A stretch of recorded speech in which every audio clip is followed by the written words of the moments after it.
a man who left a very rich legacy behind. Legacy, what is legacy? It is said that legacy is when you sow your seeds in a garden that you may never get to see. And I think Sir is somebody who has a very rich legacy indeed. When it comes to my education, personally speaking, I remember, like Sir mentioned in class 5 itself, he's the one who inspired me, and he made me write that essay. And it might interest you to know that I still have a copy of that essay. And I used to have it, and during my preparation, then once or twice I felt quite disheartened with the preparation. My parents showed that letter to me. In fact, they had even made copies of it, and they showed that letter to me, and they said, you cannot give up, because this is your dream. This is something that you've thought about since class 5. And it is of great pleasure, for me to say that it was actually Dr. Dipankar Basu who inspired me to see that dream and to write that as a mission statement. But Sir was so much more than just somebody who could inspire people. He was also very creative, especially with students. Because I remember when in class 10, where we had to wait for our results, and what he did was he made it a very fun process. Usually when we wait for results, it is quite stressful because we are quite scared about how much we may get. But what he did instead is he made us write in a letter how the marks that we were expecting per subject.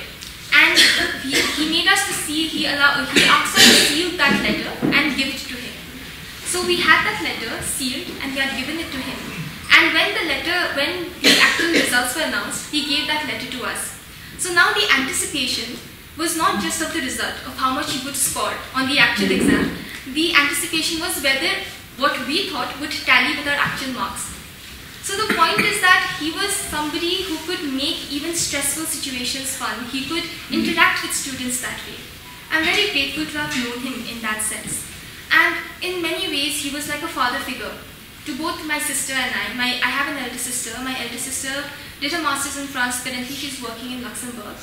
And when she went for her master's, when she went for her college, both me and my sister, when we went for our college, he had gifted us a lot of quilts, a lot of comforters, a lot of things that would be useful to us in our college life. He was that generous. And I remember he was constantly looking out for us.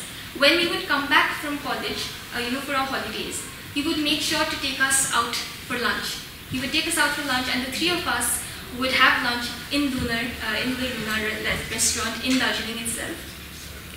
And I remember when, my sister had her first internship. She had her first internship in Kolkata. So he was there for her at the time. He made sure that she felt at home, that she felt safe, that she knew that there was somebody who was looking out for her. He even took her out for a very good lunch there, and he made sure that she was safe there. So he was somebody who would look out for students, who genuinely cared for students, and I'm very grateful to have known him in that aspect.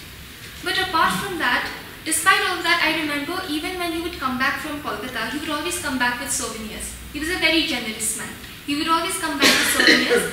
And as students, because we were students and we had a very close relationship with Sir, what he would do for my sister and I is that after every Saraswati Puja, he would have certain copies that he would have submitted before the god and goddess, and then there he would have written Om, or he would have put a red tika on a note, and he would gift those 2 copies to us, my sister and I.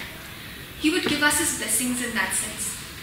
When I think of Dr. Dipankar Basu, I think of a person who was very warm, who was very kind, who was very generous, and I even think of him as family, as somebody who could guide us and somebody who could inspire us. I'm sure that we were not the only students that he inspired. I'm sure that he inspired many more students.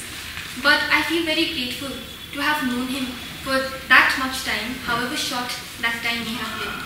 And although it is a sort of a bittersweet thing to say that he is not here to witness my success today, nor is he there to witness the fact that my sister is doing so well. She's in France, she's working in Luxembourg. He's not there to witness all of it. But it warms my heart to know that he's always going to be present in our memories. He's always going to be present as a guardian, as a mentor, as a well-wisher, and obviously even family.